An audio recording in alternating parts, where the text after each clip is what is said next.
radšej nikto nesústredí. Každý rieši zostavu viac než svoje deadliny. Ujo pri káve vraví, dneska dáme 4 o hodinu. Nadáva rozhodcovi pri telke s krčmi. Ciki, ciki, caki, cak, pukne tak flash.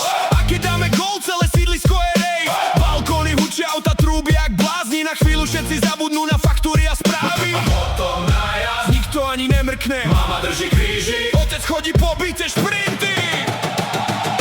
Hej, Slovensko žije hokejom zas. Májové večery spájajú nás. Slavko ide tvrdo, tribúny horia. Nemec rozdáva puky jak magia. Hlava ich zamyká bránu jak trezor. A v každej krčme 100 expertov naraz. Keď zaznie hymna, celé mesto stíchne. A po gole počuť rev až cez Tatry. Nedáme gól ani do prázdnej. Klasický text. A o 2 sekundy bum, pri žrtku next. Počas majstrovstiev každý tréner, každý boss, každý vie, koho posadiť, ak to má dnes dosť. Kňažkou pri mantineli jak tank bez brz. Štrbák ide tvrdo, žiadny strach v očiach. Šederle maká, každý shift naplno. A Slovák pri telke reve. Strieľaj, veď to tam padne, no.